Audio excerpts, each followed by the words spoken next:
Imbis na ako yung nag-aalaga sa kanila, sila yung nag-aalaga sa akin. Ang hirap makita ng mga bata. Hindi ko din matanggap. Masakit yun. Tanungin kita, kung ikaw bilang babae nasira ang kidney mo, tapos may anak ka o wala pa, paano ka magpapatuloy? Bilang lalaki, naranasan kong lumaban sa CKD, nagdialysis, at ngayon transplant na. Pero habang iniisip ko yun, napatanong ako, paano lumalaban ng isang babae sa ganitong klase ng laban? Lalo na kung nanay ka o kung pinapangarap mo palang maging nanay o kung may pangarap ka pa na hinahabol. At dito papasok ang kwento namin. Kami ang Team Siklabon. Siklo ng buhay, alon ng pagsubok at alab ng patuloy na paglaban.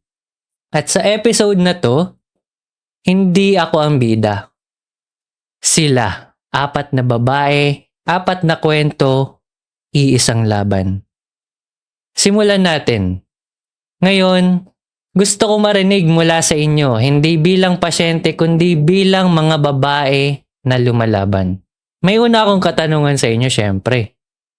Paano nagsimula yung journey nyo sa kidney disease? At ano yung unang tumama sa inyo emotionally? Yung journey ko sa kidney disease, hindi siya biglaan na parang isang araw lang nangyari. Nagkaroon ako ng pabalik-balik na UTI, kidney infection. Tapos nung 2019, nagkaroon ako ng acute kidney injury dahil sa sobrang pagod at dehydration sa trabaho. Pero, yung pinaka-turning point talaga was nung nabuntis po ako. Way back 2021 yun nangyari. Nagkaroon ako ng complications, pre-eclampsia. Hanggang sa tuluyang nag-fail yung kidneys ko dahil doon. Kailangan akong emergency dialysis, nag-seizures pa ako, at kinailangan akong ma-CS. Dahil hindi na maganda yung sitwasyon ko during that time. Parang 50-50 na yung situation ko during that time. Pero hindi siya nakasurvive. After 2 days, namatay din po yung anak ko. Doon talaga nagsimula yung pinakamabigat na part ng journey ko. Emotionally, yung unang tumama sa akin, hindi lang yung takot para sa sarili ko kundi yung pagkawala ng anak ko. Parang sabay-sabay kong nawala yung control sa katawan ko at sa pangarap ko bilang isang nanay. Ang hirap tanggapin na habang lumalaban ako para mabuhay, may parte ng buhay ko na hindi ko na maibabalik, which is yung anak ko nga. Grabe no. Ang cause pala ng pagkakaroon mo ng CKD, Ate Cecil, is yung pagbubuntis mo rin. Pero although tama no, may history ka na rin before, pero ang naging cause niya is pagbubuntis. Grabe guys no. Grabe yung din. Yung feeling na nawalan ka ng anak, tapos nagkasakit ka pa. So, ikaw, Ate Maribel, pwede mo bang ikwento yung part mo? Sa akin naman, nung bata kasi ako sa probinsya, wala kaming electric supply. Mga pagkain namin is mostly mga tuyo, bulad. Yung sa probinsya, yung mga kapag habagat wala kang makain isdang sariwa, kundi tuyong isda, mga ginamos, mga alamang, ganyan. So, kumbaga na-expose ako bata pa lang sa mga arat na pagkain, process, ganyan. And then, pagdating ko ng 19 years old ako is nabuntis ako ng panganay ko. So nung pinagbuntis ko yung panganay ko, doon na talaga uma-attack yung high blood ko. As in talagang sobrang taas ng BP ko that time. So pagkapanganak ko sa kanya, cesarean na ako. Mula noon until now, high blood pa rin ako. So, yun. Pagkatapos kong ma-high blood, mga after 9 years yata, diagnosed naman ako ng diabetes kasi nga, yun nga, lahi, hereditary talaga namin sa lahi, yung high blood tsaka yung diabetes na yon. So, nadagdagan pa ng hindi healthy na pagkain, lifestyle, and abuso sa katawan. Kasi syempre, dito na sa syudad, so lahat na ng masarap, lahat na ng mga instant, processed food, ganyan, andyan na. So tuloy-tuloy na siya. Tapos matigas ang ulo ng nagsasariling kahit sinabi na ng doktor na kailangan kong mag-insulin, ganyan, para maagapan ko yung sarili ko. Hindi ako nakinig. So, ang ending ko, ito, dialysis na. So, bali nung nagbuntis ka ate, hindi na na-control yung BP mo. Hindi na talaga. Kahit na on medication na ako since I was 19 years old pa lang, hypertensive na ako until now. Ang lahat na yata ng gamot sa high blood pressure is na-take ko na, kabisado ko na. Parang alam mo yung pinaiba-iba na lang, ina-adjust na lang siya. Pero talagang hindi na siya na-control. May time na nag-o-okay, pero after a few years, balik na naman sa ano, hanggang nagkaroon ako ng komplikasyon. Sa puso pa nagkaroon pa ng problema, no? So, ayan na. Talagang hindi na siya ano. Kaya na talaga yung kidney ko. Then yung naging kampante ka pa, tapos nag-end up pa sa diabetes. Kumbaga, nasa na in terms of lifestyle. Correct.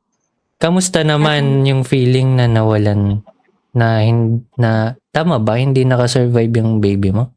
3 cesarean, yung 2 okay. So, 2 yung anak ko ngayon. And yung pangatlo, 7 months na siya, buo na siya, pero inatake ng pre-eclampsia dahil sobrang taas ng BP ko. So, cesarean pa rin ako, pero hindi siya nailabas ng buhay. So, yun. So, matanong kita, Ate Jellica, ano naman yung naging journey mo nang nagsimula ka? At ano yung pinakatumama sa'yo emotionally? Nag-start ako ng 20 years old ako at diagnose ako nagkaroon ako ng symptoms mga late na ng 2013, then na-diagnose ako ng February 2014 at kaka-graduate ko lang noon, nag-focus ako sa trabaho and then yung lifestyle ko hindi maganda kasi mas pina-priority ko yung trabaho kaysa sa health ko kasi nga gusto kong makatulong sa amin. And then hindi ko namamalayan na mali-mali na pala yung nakakain ko at nagkaroon ako ng mga symptoms pero dinidedma ko siya, hindi ko siya pinapansin. Then dumating yung araw na hindi na talaga kinaya, then pa-check up kami, mataas na ICREA, tapos na confined, tapos na out na. Hindi kami kagad na hindi ko kagad na sabi na ang tawag dito, na-detect na yung sa CKD kagad na end stage yun, pero ilang buwan lang na kagad, na emergency na kasi hindi na siya naagapan. Tapos nung nasa ospital, parang hindi siya nagsisink in sa akin na for lifetime na yung dialysis ko. Kaya sinusunod ko lang lahat nung pinapayo ng doktor ko ano kailangan gawin. Tapos nung nasa bahay na ako, doon na siya pumapasok unti-unti sa akin na ganito na yung haharapin kong buhay, ganito na yung uumpisahan ko. Kaya parang nade-depress ako no na sa kwarto lang ako iiyak ganyan. Tapos unti-unti ko na lang tinatanggap sa buhay ko na ito na ako. Nagpapalakas na lang sa akin yung pamilya ko kasi binibigyan nila ako ng support system na kailangan ko. So, yun. Parehas pala tayo ng kwento, Ate Jellica. Kasi ako, focus lang din ako sa goal ko nun eh. Nag-work na din ako nun. Oh. Tapos yun, may mga nararamdaman, ini-ignore. Yeah. Ginagawa lahat ng gusto. Tapos nung tumama na, aray mo. Ay. Wala akong magawa. Oo. Ikaw naman, Justine. Paano ka nagsimula sa journey mo? And ano yung pinakatumama sa'yo emotionally? Na-diagnose ako way back 2023. 21 years old lang ako nung na-diagnose ako. And magto-third year college na ako noon. Kaso hindi agad natuloy kasi nasa hospital ako, kailangan ng qualifying exam bago maging third year college sa amin. And sobrang biglaan. Parang yung mens ko lang is hindi tumigil, tapos diretso agad sa ospital. And sabi ng doktor, CKD na daw, end stage na agad. Tapos naisip ko na ano agad ang gagawin ko pagka umokay ako. Sabi naman ng doktor, kailangan na din daw talaga, 3 araw siguro kami sa ospital. Pero hindi pa din ako nalalagyan ng IG nun kasi ayaw pa ng family ko. Tapos, sabi ng doktor, pag daw hindi pa nilagyan, pag daw na high blood ulit, dumire-diretso na. So, nagpalagay na kami. And hanggang ngayon naman, nag-aaral pa din ako. Kahit sobrang sobrang last 2024 pa dapat ako graduate, pero na-adjust hanggang graduate na this August. Yan. Tapos, inisip ko na na takot sa hinaharap. Diyos ko, Napakabata ko pa kasi hindi ko pa na-explore lahat. Ilang taon ka na nga ulit? 24, magto-25 na ako sa October. So, ikaw pala ang pinakabata dito. So, yung talagang future mo, ang pinaka-iniisip mo, no? Kasi paano makakatulong, di ba? Mm. Ang plan ko, dapat maging bombero or police woman. Kaso, hindi na natuloy. Ano nga ulit course mo? Na diploma. PS Criminology. Ah, Sobrang nice. guilty ko pa nung hindi mo pagkakakain ng kung ano-ano. Siguro dahil na din sa stress, pagod, kaya nagkaganto. Na-trigger na lang. Same sa'yo, ganun din feeling ko eh. Kasi ako rin naman, na-diagnose ako. Unang beses na nag-dialysis ako, 23 years old lang ako. Batang-bata ako pa rin, ano. Then yun, Dami din. mas marami pang bata sa atin. Di lang alam ng karamihan. Syempre, una din natin nagkakatakot. Paano na yung future natin? Wala pa tayong masyadong nagagawa sa buhay. Magkakaiba story natin talaga, no? As in. Pero, lahat mabibigat.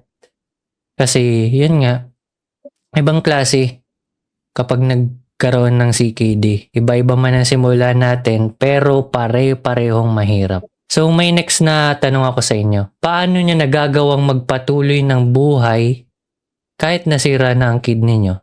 Actually, hindi siya madali. At hindi rin siya isang beses na desisyon na, magpapatuloy ako, lalaban pa ako. Hindi. Kailangan araw-araw mong pipiliing lumaban kahit hirap ka na, kahit sakit na sakit ka na. Sa totoo lang, parang kasabay ng pagkasira ng kidneys ko, nasira rin yung dating buhay na nakasanayan ko. Ang daming nagbago sa katawan ko, sa mga plano ko, at mga pangarap ko. Pero natutunan ko kahit nasira yung kidneys ko, hindi ibig sabihin tapos na yung buhay ko. Iba lang yung version ng buhay ko ngayon kumpara noon. Pero kahit papaano natanggap ko, na-accept ko yung sitwasyon ko ngayon. Grabe no. Bali, ganun din yung sa akin. May marami din akong ginagawa sa buhay dati na sobrang active ko. Pero iniisip ko, paano ko nagagawin ngayon? Pero talagang may ginagawa talaga si Lord, no? Tinuturuan niya tayo ng something na, ganito ginagawa mo, magagawa mo pa yan. Pero sa ganitong larangan na, nagmamagic talaga si Lord. May karagdagan ako. Sige, Ate Cecil. Nagawa kong ipagpatuloy ang buhay ko dahil na rin sa support ng family ko. Yung family ko na laging nandyan, yung mga kaibigan ko na hindi ako iniwan, yung mga doctors, nurses na andyan na inaalagaan ako araw-araw, yung mga taong nagdadasal para sa akin, at syempre yung dialysis patient, dialysis PH support group. Sila yung etong support group ko na to, etong support system ko na to, sila yung nagpapaalala sa akin na hindi ako nag-iisa sa laban na ito. So sa tulong nila, mas nagiging okay ako. Tanggapin yung sitwasyon ko, magpatuloy kahit mahirap.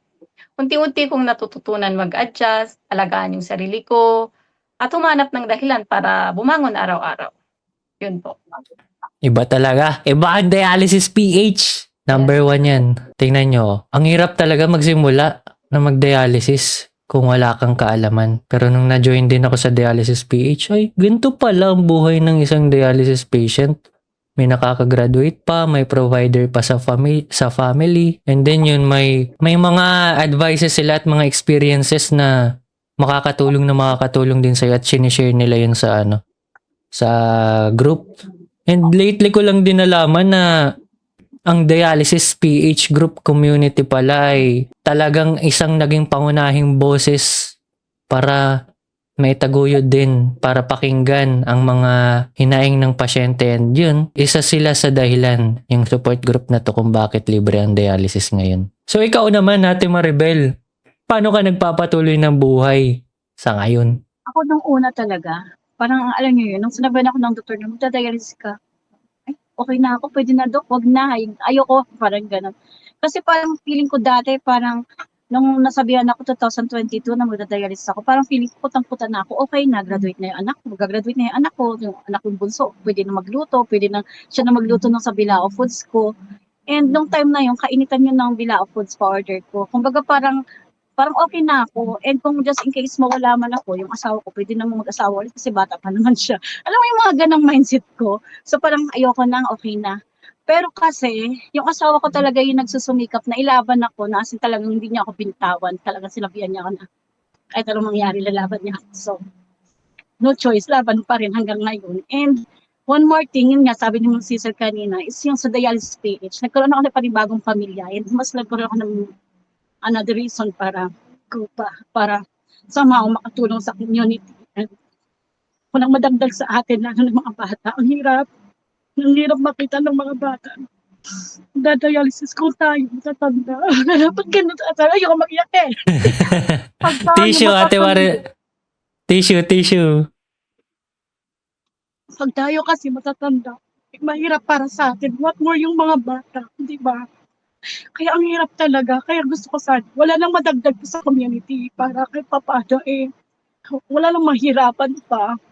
Kasi ang hirap talaga, yung dialysis is hindi lang basta laban ng lakas natin, kundi laban sa pananampalataya, lahat talaga ubusan dito eh. Kaya kung tayo nga matatanda na, nahihirapan, what more yung mga bata. So, yun, sana talaga makikinig yung mga wala po sa sitwasyon na to para maiwasan na talaga, huwag na madagdagan pa yung bilang ng mga nasa ganitong sitwasyon. So, yun. Oo, tayo kinakaya-kaya natin. Kaya natin tulungan sarili natin. Paano pa kaya yung bata? So, yun. Bukod dun, isa ka palang businessman dati. Tama. Until now, Until now tagal naman. pa rin ako. Pag yung mga suki-suki ko talaga, yung mga hindi reklamador sa presyuhan ng Bilao Foods kasi ang mahal ng Naintindihan nila. bilihan. So, yun naman na nakakatuwa sa'yo, Ate Maribel, kasi itinuloy mo kahit sobrang hirap. Yan ang nakaka-proud sa'yo. So, yun ang nakakatuwa sa'yo, Ate Maribel, kasi nailalaban mo to at may empathy ka, lalo na sa mga bata. Isa rin na nakita mo ang dialysis PH and yun, kasi totoo yun, na wag na sana tayong madagdagan pa sa community. Totoo yun. Although parami pa rin ang nagjo-join sa dialysis PH. Almost 100k na tayo dun. Pero yun, once na kailangan ng bagong pasyente ng kaalaman at suporta, andito ang dialysis PH. Huwag nila yan kakalimutan. And kami lahat dito is member ng dialysis PH. Makikita nyo naman kung gaano katapang, lalo na si Ate Maribel, na itinutuloy niya ang buhay niya. So curious ako. Paano naman natutuloy ni Ate Jellica ang buhay niya kahit nagda-dialysis na siya? Noong una, nahirapan ako kasi natatandaan ko nung nandito ako sa bahay. Nakahiga lang ako tapos pumasok yung nanay ko. Nakita niya ako na nakatitig lang sa isang kisame. Tapos tinanong ko siya kung malapit na ba ako mamatay, ganyan. Siyempre sa magulang, masakit yun. Kaya sabi niya, huwag ka pang hinaan kasi mabubuhay ka pa ng matagal, sabi niya sa akin. Yun yung pinanghawakan ko sa kanila kasi hindi nila ako pinabayaan. Kahit na anong mangyari, nilaban nila ako. Tapos naging inspirasyon ko rin sila na araw-araw na nagigising ako, nakikita ko sila, nagbibigay ng lakas na loob sa akin kahit na nangihina na ako. Kasi nakikita ko sa iba, sa mga post ng iba, na yung pamilya nila, nagkasakit sila, na hindi na sila nakakatulong, parang, wala na kuryente. Initsipwera na sila. Initsipwera na sila sa pamilya nila kasi hindi na sila nakakatulong sa kanila na financial, hindi na katulad nung dati. Kaya parang nahihirapan sila lumaban, na may sakit na nga sila, hindi pa sila sinusuportahan. Which is, di ko nakita sa pamilya ko, na kahit na hindi ako nakatulong sa kanila ng matagal, kasi yun nga yung pangarap ko, makatulong. Hindi nila ako hinayaan na, yung malugbok na lang. Pilit nila akong, kada may nararamdaman ako, may mangyayari sa akin, lagi nila akong iniintindi, hindi nila ako pinapabayaan, lalo na yung nanay ko. Dati, di ba, wala namang financial na babagkukunan. Sa GL lang kami umaasa. Kahit na matulog sila sa Senate, mahabang pila, di niya iniinda. Basta may maiuwi siyang gamot para sa akin. Kasi di ba dati 90 session lang ang dialysis, pagdating ng November, wala nang pambili, wala nang 90 session yun eh. Kailangan namin bumili. Wala naman kami mapagkukunan ng financial, kasi wala naman din kaming trabaho. Tricycle driver lang ang tatay ko. Tapos nanay ko, wala naman din hanap buhay. Kaya tinatyaga niya talaga, matulog sila sa Senate, pila sila ng madaling araw, araw-araw luluwas sa madaling araw, uuwi gabi na, para merong maiwing gamot sa akin. Ganun ako nilababan ng nanay ko. Hanggang ngayon, ganun pa rin, kahit na free ang dialysis, meron pa rin mga gamot na kailangan kailangan kong inumin na, kailangan bilhin, pero ginagawa pa rin paraan ng nanay ko. Kaya very thankful ako sa nanay ko kasi hindi niya ako talaga pinabayaan hanggang ngayon. Kahit na malaki na ako. Ang talaga naging pinakasumuporta sa'yo kaya ka rin lumalaban ngayon is yung family mo. Kasi nakikita mong nilalaban ka nila kaya lumalaban ka rin. Siyempre, sobrang grateful mo sa nanay mo. Kasi yan, talagang ginagawa niya lahat para matulungan ka. And siyempre, to give back din is siyempre lumaban tayo, di ba? So yun, saludo sa nanay mo. Kung nakikita niya nangihina ka, parang nangihina din siya. Pero pag nakikita niya malakas ako, natutuwa siya sa akin. Parang napaproud siya. Nakukwento niya sa iba na kung paano ako, pagka masaya ako, gano'n. Alam ko, mas proud yan sa'yo at mas ikikwento mo ngayon sa iba. Dahil ikaw ay isang ganap na content creator na nagsishare ng awareness, di ba? Alam kong proud na proud siya doon. Saludo sa mga nanay. Bukod kasi sa tayo ang warrior, may mga tahimik na warrior din behind the scenes. Yan yung parents natin, family natin na talagang sumusuporta sa atin. Laban lang. Siyempre, alam na natin yan. Laban at laban tayo. Ikaw naman, Justin. Paano ka lumalaban at nagpapatuloy? Yung una, hindi ko din matanggap. Pero, inisip ko na lang na, paano yung pinabukasan ko kung hindi ako magpapatuloy? And sa help ng family ko, sa support nila, sa mga teachers ko, nurses, gumagana naman yung loob, unti-unti natatanggap din. And may isang nurse doon na laging sinasabi sa akin na, Justin, kayo nakagagraduate. Yung mas sabi nila, mas excited pa kami nag-graduate kaysa sa'yo, di ba? Kasi lagi ka namin tinatanong. And meron din doon na sinasabi sa akin na, alam mo ba, Justin, merong bagong pasyente doon na nagda-dialysis din. Sinasabi namin na mag-aral kasi ako daw na nag-aaral din is nagsusumikap daw sa buhay para makatapos. So, pinuporsige nila yung 19 years old na pasyente na bago dun sa amin na mag-aral ulit kasi sayang naman daw yung opportunity. And yung thank you din sa mga professor na nakakaintindi sa akin na kahit ganito yung sitwasyon. Pag hindi ako kayo pumasok, okay lang daw. Sila daw bahala. Minsan, pati yung attendance ko, okay na lang sa kanila. Chinechika na lang din eh. Kahit hindi ako nakakapasok. Basta daw, okay daw ako. Basta daw magpagaling ako. Noong una, nahihirapan kasi may mga tanong din na laging hindi agad nasasagot kasi wala naman din nakakaintindi sa atin. Totoo. Pero nung nag-join din ako sa dialysis pit, madaming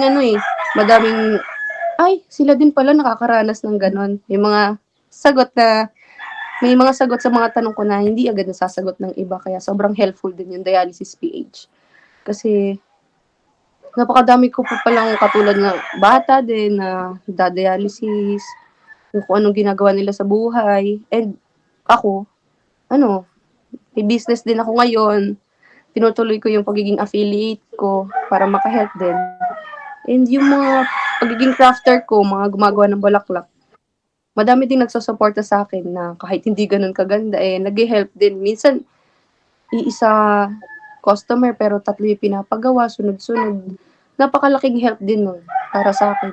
Kasi para malibang ako, para hindi din kung ano yung iniisip, di ba? Kasi pagka tayo lang naman mag-isa, kung ano naisip natin. Ganun. Napakaganda ng sinabi mo kasi same with me. Ako, ang talagang pinangahawakan ko rin naman kaya ako lumalaban is yung pangarap ko. Kaya ako nagpapatuloy. Totoo. Yung pangarap na akala ng iba hindi na natin may pagpapatuloy. Yun, nabanggit nyo naman kung ano yung mga pinakamabigat na pinagdaanan nyo. Pero hindi biro yung laban natin, pero pinili nating lumaban at magpatuloy sa buhay. Iba't iba man yung reason natin, pero kakaiba yung tapang na pinakita nyo. Bilang babae, ano yung mga bagay na mas naging mahirap sa laban nyo? Ang hirap sa part ko bilang isang babae, kasi isa rin akong nanay. May 3 akong mga anak at yung namatay na anak ko, pang-apat sana, yung bunso namin. And sobrang hirap kasi mahirap mamatayan po ng isang anak. Hindi ko alam kung paano ko yung tinanggap, pero sobrang sakit. At alam mo yung wala kang magawa, you are hopeless. So, ang hirap pa kasi, nung binuburol na yung anak ko, hindi ako makapunta kasi nasaan ako? Nasa ospital pa rin ako, naka-admit. Umiiyak na lang ako doon sa ward na wala akong magawa. Binuburol yung anak ko hanggang sa video call ko na lang siya nakikita yung nangyayari. And then, nung inuwi na ako dito sa bahay, ang dadatnan ko na lang ay yung puntod ng anak ko. Hindi ko man lang naihatid sa huling hantungan. And pag uwi ko ng bahay, bedridden ako, hindi naging alagain ako, hindi ako makagalaw, wala akong maitulong. I felt very hopeless na feeling ko wala na akong kwenta sa mundong ibabaw na to. And masakit sa part ko kasi yung mga anak ko din, imbis na ako yung nag-aalaga sa kanila, sila yung nag-aalaga sa akin. Ang sakit sa bilang isang nanay kasi yung syempre yung puso ng isang nanay, gusto niya siya yung mag-alaga ng mga anak niya, magluto, pagsilbihan ang pamilya. And yun, ako yung pinagsisilbihan, ako yung inalagaan during that time. Kaya sobrang hirap. Ramdam ko yan. So, yun. Bahay. Bilang isang babae, ang pinakamahirap na kasi ako, hindi lang ako basta babae. I am a mother. And pinakamahirap na pinagdaanan ko din talaga yung namatay yung anak ko, yung bunso kong anak, na parang hindi ko man lang naiparana sa kanya yung pagmamahal ko. Wala akong chance na alagaan siya. But meron din yung pain sa likod nun na kahit nabuhay yung anak ko, maalagaan ko ba siya sa sitwasyon ko? Na noon kasi bedridden ako eh. I cannot take care of myself. Inaalagaan ako ng mga anak ko na maliliit pa, yung asawa ko, mga kapatid ko, tulong-tulong silang lahat. Kaya andun yung pain na maging alagain ka.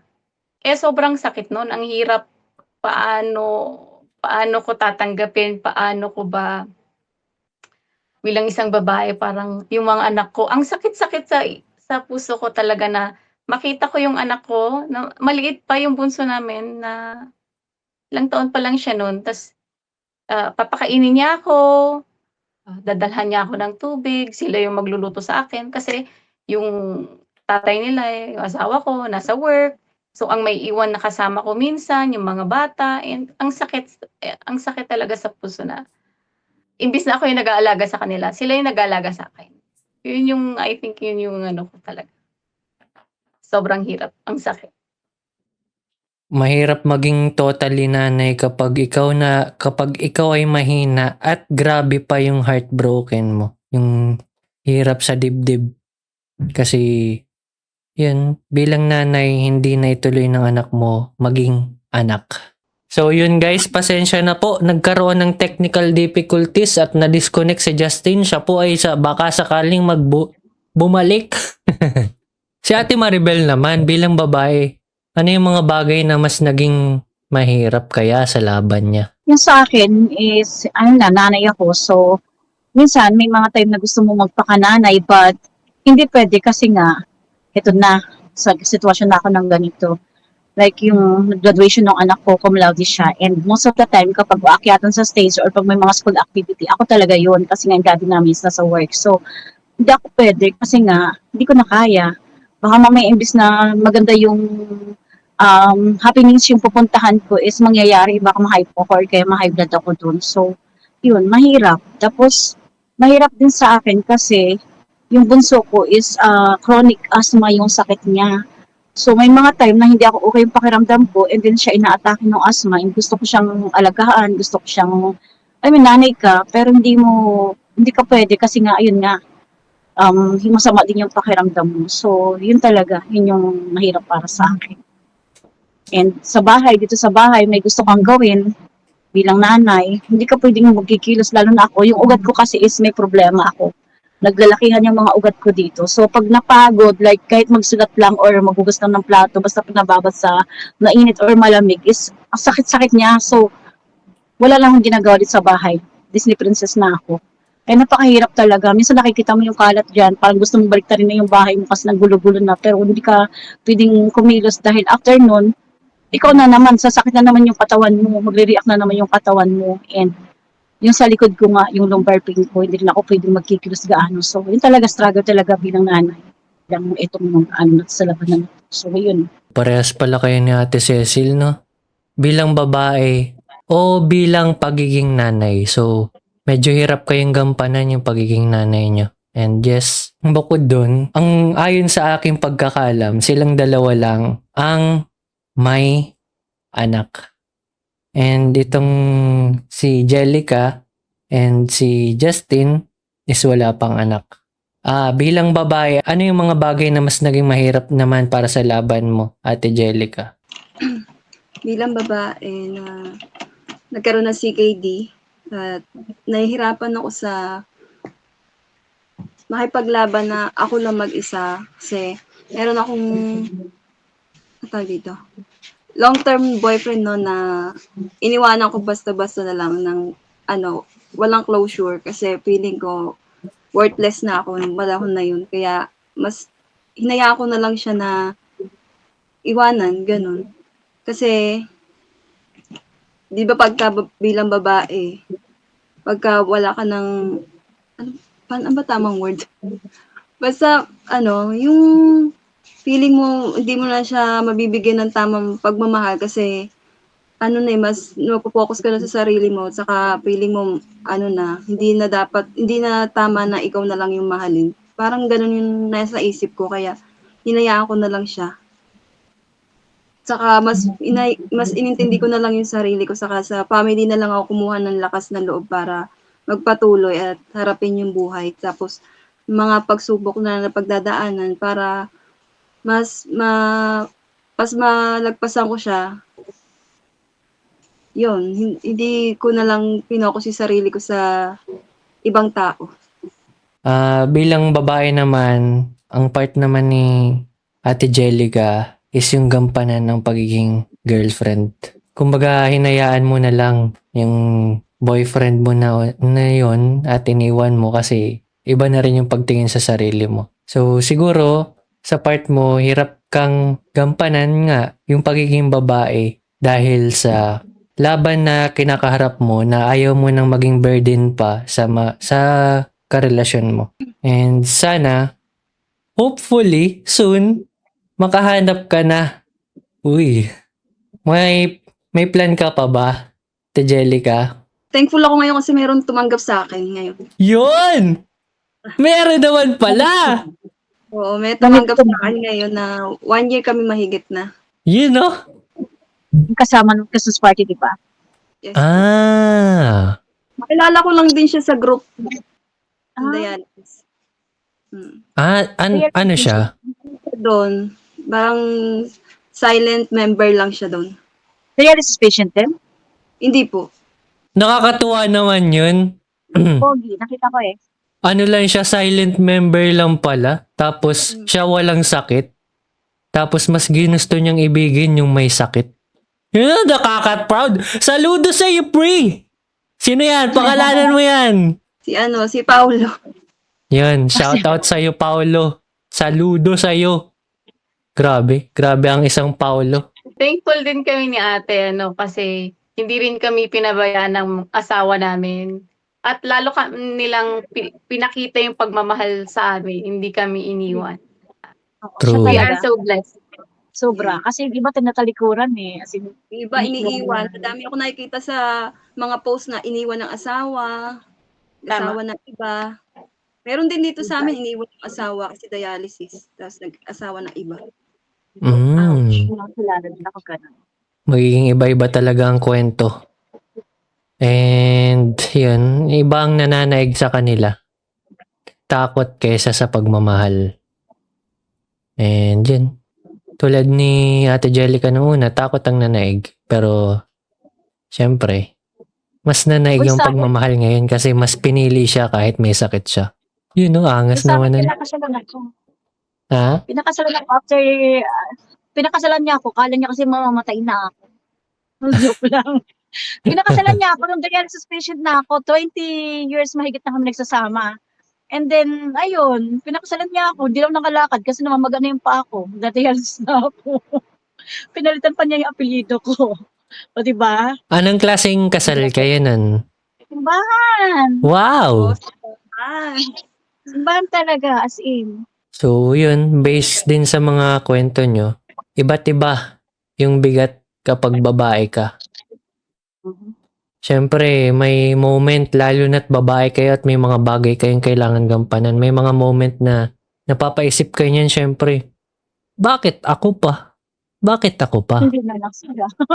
Oo. Alam kong dumating din kayo dyan.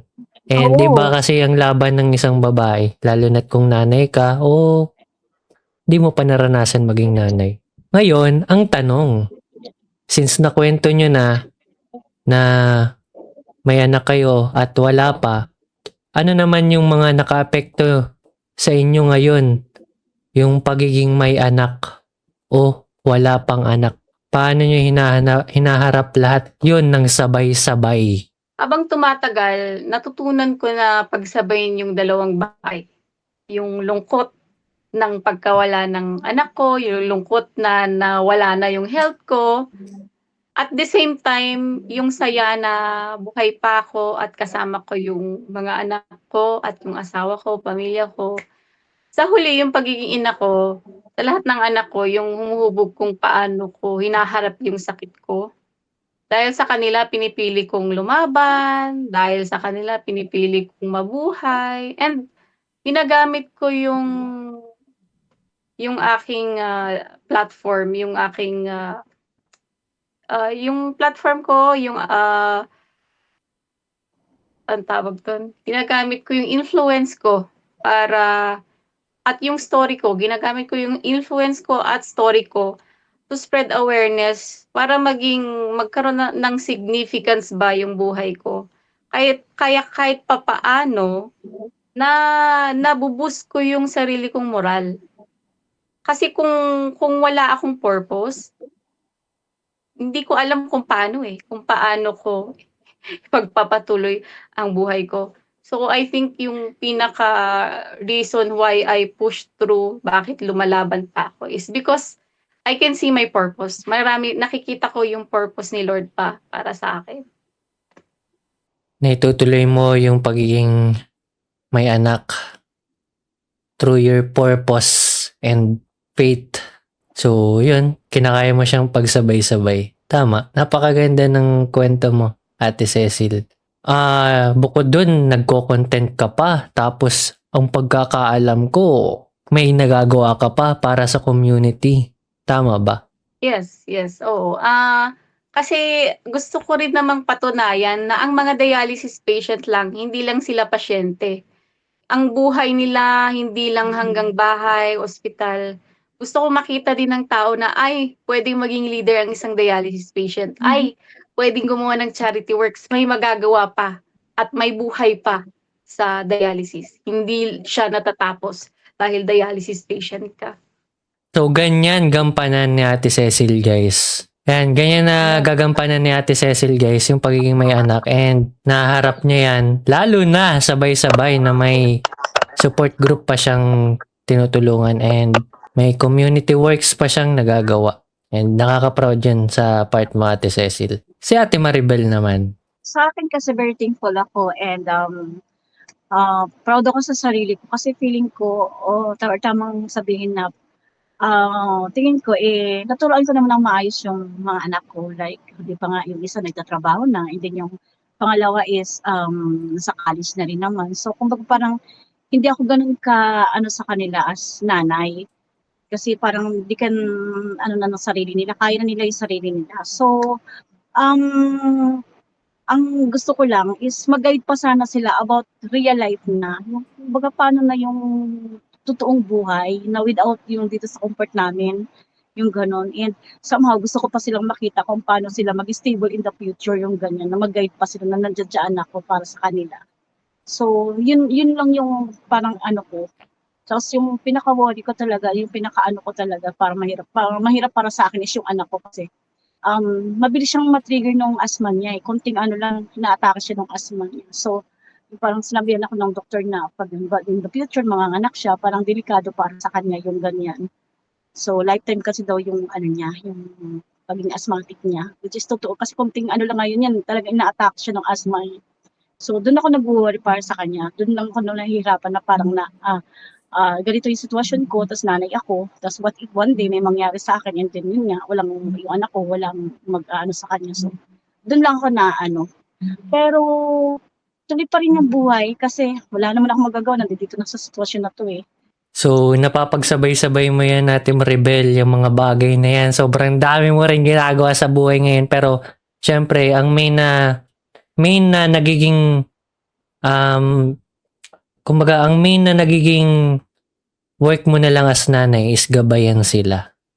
Yeah. Tama. Hindi na tulad ng ano na, so hindi na sila aligain, matatanda na nga eh. Totoo. 25 years old eh. So, yun. At saka tumatanggap ako ng mga bilao foods Yun, no? pag ano, kailangan kumita. Nakaka-help ka pa financially kahit papano para sa pamilya mo. And then Hindi ako yun. rin lumalapit ng mga ano ko, GL ko, ng mga gamot ko, lahat ng kailangan ko. Ako lang mag-isa. Minsan tumatakas ako sa asawa ko, hindi ako pinapayagan. Yun. Kasi nga na-high ko.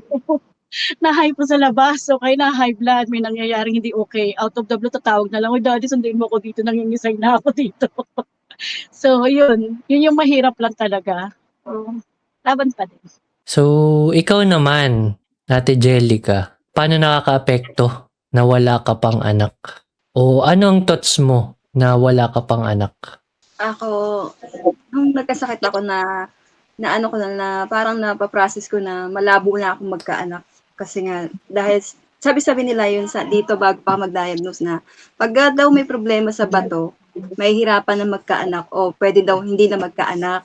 Which is, yun nga yung nangyari sa akin, nagkaroon ako ng CKD. So, parang unti-unti pumapasok sa akin na imposible na magkaanak. Pero, nung nagkaroon ako ng kidney disease na 2014, 2015, nag-umpisa nang dumating sa akin yung mga pamangkin ko, isa-isa dumarating sa akin.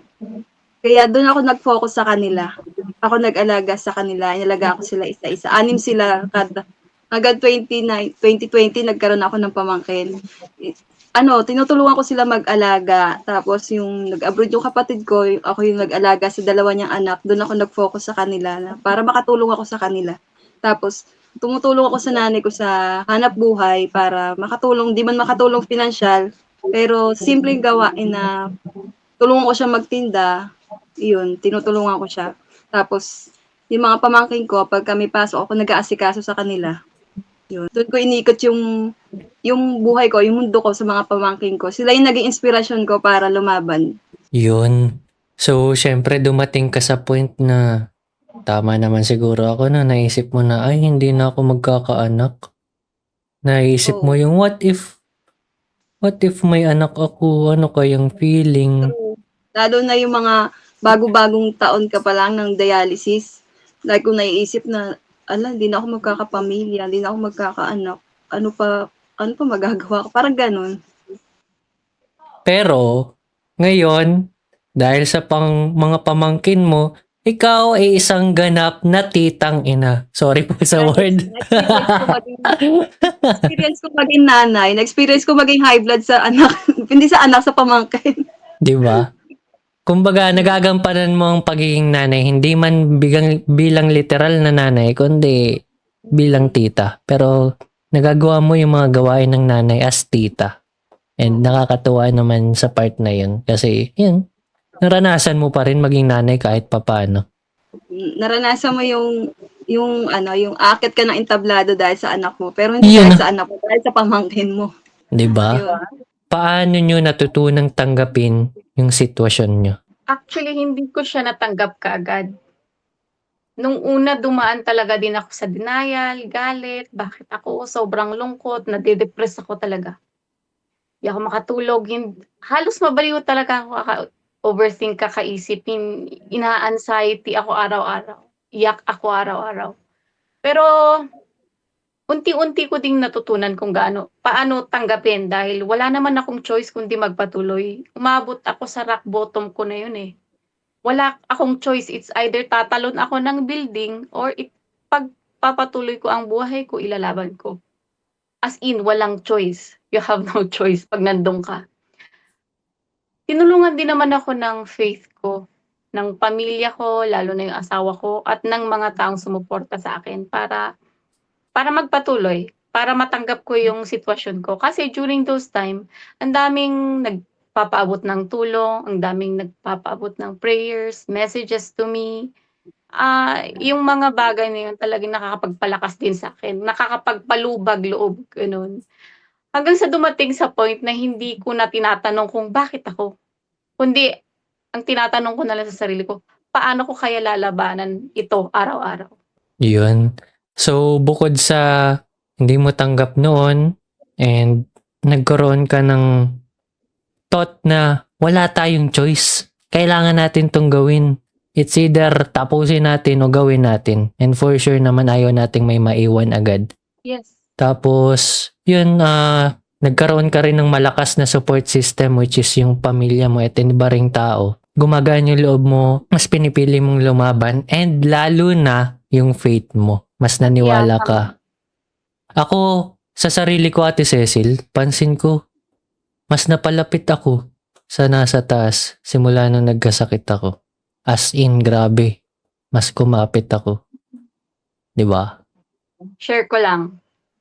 Actually, during those time, nung talagang hirap na akong huminga, nagi-give up na ako sa asawa ko, nagpapaalam na ako sa kanila. Hindi ko na kaya, ayoko na. At punong-puno ng galit yung puso ko. Nagalit ako kay Lord, sa Diyos, nagalit ako sa Diyos. Lord, bakit mo naman ako iniwan? Bakit hindi kita maramdaman kahit anong dasal mo? Parang hindi mo ko naririnig. Umabot ako sa time na ganun. I questioned my faith. But, sinagot ng Panginoon yung mga dasal ko slowly by ginamit niya yung mga taong nakapaligid sa akin. Ginamit niya yung support system ko para maramdaman ko yung pagmamahal niya sa akin. So, yun. Kaya ang swerte ko sa support system ko din. Yes. Masama. Pero, valid din naman kasi yung nararamdaman natin that time. Pero ipaparealize na sa atin ni Lord na yes, andyan siya. Kumbaga, Tama. do not fear for I am with you. Then yun, gusto ko rin malaman kung paano natanggap ni Ate Maribel yung sitwasyon niya. Sa akin kasi, bali mga 2 or 3 months ko lang yata siya, parang hindi ako okay. Parang andun ako yung nagbabaliw-baliwan ako na matutulog ka, tapos sa ating gabi natutulog yung asawa mo, tapos tinitingnan mo, ba yun, iiwanan ko to, mag-aasawa na. Alam mo yung gano'n. Alam mo yung bigla ka na lang iiyak, yung magandang-maganda yung mood mo, tapos biglang, ayan, nagngangawa ka na, ingangawang, as in, talagang hagulhol na iyak. Yun nga, same thing with sister, tinatanong ko rin yung sa taas kung bakit ako. Sabi ko, alam ko masama ugali ko, pero wala naman akong inagrabyado or alam mo yun. Wala, hindi na ako nagko-question ngayon, tanggap ko na lang. Kung ano darating, okay. Kung ano yung right now, yung moment ngayon, ini-enjoy ko na lang. And bahala na yung bukas. And wala na akong paki sa ibang tao kung ano sasabihin, like yung sa itsura, yung ganyan. Hindi ko na inaano yung, itim mo na, wala akong paki, wala akong ambag sa buhay ko. Yung ganun ako, kasi natutunan kong mas mahalin yung sarili ko and mas natutunan kong i-enjoy yung buhay ko. Yun, ganun. So, same with Ate Cecil from Pasukuna. And then yun, nagkaroon ng magandang support system. And then, mas natutunang mahalin ng sarili, natanggap yung sitwasyon. Kasi, totoo naman wala tayong choice. Pero yun, thank you talaga sa mga support system natin. And ramdam mo din na hindi ka pinabayaan ng nasa taas, 'di ba? Totoo yan. So, paano naman kaya si Ate Jellica? Paano niya natutunang tanggapin yung sitwasyon niya? Ilang buwan din ako na hindi lumalabas ng bahay. Tapos one time, niyaya ako ng nanay ko na magsimba kami. Doon ko ninausapan, Lord. Iniyak ko lahat, tinanong ko lahat, bakit ako, bakit sa akin mo binigay, bakit ganito, bakit ang aga naman. Nag-uumpisa pa na ako sa buhay ko, bakit binigyan mo kagad ako ng ganito, parang tinatapos mo na kagad, ganyan, nakatanong. Pero no choice ako, pero ginawa ko, sinuko ko yung buhay ko sa kanya. Lord, kung ito kalooban mo, kung ito yung plano mo, tatanggapin ko kung anong gusto mong mangyari sa akin. Pero huwag mo akong pabayaan. Bigyan mo ko ng lakas para lumaban. Bigyan mo ko ng lakas para bumangon araw-araw at harapin to, kayanin to, kung ito ang kalooban mo. Pagtatagumpayan ko to, alam ko hindi mo ako pababayaan. Alam ko na hindi mo bibigay sa akin to na hindi ko kakayanin. Kaya naman ako, thankful naman ako kasi kada may man nangyayari sa akin. Tinataas ko sa kanya yung sarili ko lagi kung siya ay inuuna ko. Mas napapalapit ako sa kanya, tapos pagka may time na yung bigla ka na lang iiyak, parang nakakaramdam ka ng lungkot, magigising ka sa umaga na parang ang lungkot mo, parang ganun yung feeling ba. Tapos ang ginagawa ko lang, iiyak lang yan, tapos pagkatapos ng iyak, dasal. Para kung nagkaroon ng bagong energy, para ka na-recharge, ganun. Ganun nangyari sa akin. Pero habang siya yung nasa sentro ng buhay ko, binibigyan niya ako lagi ng lakas. Doon ako nag-focus sa kanya. Yun na. So, ang naging pinaka-solution lang talaga is i-center mo lang yung buhay mo sa nasa taas kay Lord. And yun, ganun naging ka-effective yung faith kay Ate Jellica para tanggapin yung sitwasyon niya ngayon. Grabe. Sa lahat ng pinagdaanan natin guys, binago tayo. Binago tayo ng sakit na to. Napakalaki ng natutunan natin dito. Isa sa na-realize ko, base sa sagot nyo, sa gitna ng sakit natin, may growth. Pinagbunga tayo ng sakit natin. Iniba tayo nito pero in a good way.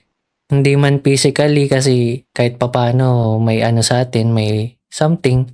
Pero namukadkad ang istorya at buhay natin kasi mas pinalakas tayo na sitwasyon na to. Kaya grabe. Mga strong kayo, strong. Mas umira ng tapang kaysa kahinaan. Yes! Strength over weakness. And then, ngayon, since nakwento niya na yung mga bagay na yan, nalaman na, nakapansin na ng mga nanonood sa atin. Kung nakaabot man kayo sa video na to, sa mga viewers dyan, may isang mensahe sa inyo itong mga kasama ko. Ito ang mensahe ko sa lahat ng mga babaeng lumalaban dyan. Hindi ka nag-iisa. Mas malakas ka kaysa sa iniisip mo. At kahit mahirap, laban pa. At kakayanin mo yan. So, sa mga kababaihan ko dyan, kung kami nakaya naming lumaban, at dito kami ngayon, kayo kakayanin nyo rin. Sabi nga ni Cecil, mas malakas ka higit pa sa inaakala mo. So, laban lang tayo. And andito kami, just in case na kailangan nyo nung kausap, willing kami. So, yun. Andito kami kung kailangan nyo kausap. Tandaan nyo yan guys. Ang message ko lang ay, hindi ka worthless, you are worth it, at huwag kang laging panghihinaan ng loob dahil di tayo pababayaan ni Lord sa ating laban. Yun lang. Para sa katulad ko na estudyante na may CKD, huwag panghihinaan ng loob. Laban lang ng laban. Kasi hindi naman laging talo tayo, and laban lang kasi kaya nating abutin yung mga pangarap natin.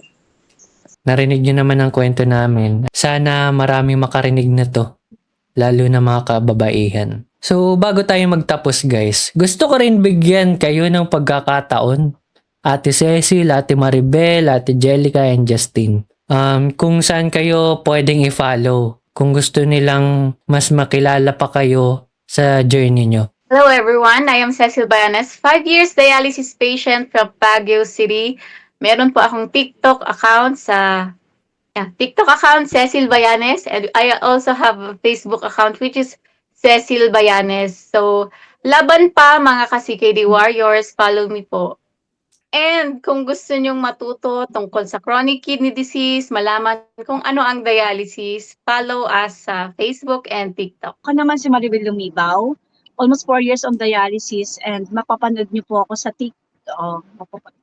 Makikita niyo po ako sa TikTok, Maribel Lumibaw din, and sa Facebook is Maribel Lumibaw din yung name ko. Follow niyo po ako and share niyo po yung mga videos ko. Then ask lang po kayo ng mga tanong about kidney health. Sasagutin po natin sa app ng makakaya ko. And marami naman tayong ibang mga kapwa content creator pa from Cannes na pwedeng sumagot din po sa inyo. So feel free po na i-follow niyo po kami lahat sa Dialysis PH po. Hello po, ako po si Jellica Anasuya, 12 years dialysis patient na tiga-Angat, Bulacan. Ang Facebook ko po ay Jellica Anasuyat. TikTok ko po ay Jellica Anasuyat din po. Lang po, follow and like. Hey everyone, I'm Justine May Villanueva, 24 years old. And ang Facebook ko is Justine Villanueva and yung TikTok ko is May, at May. So, May. follow nyo kami guys. Yes, andyan kami guys.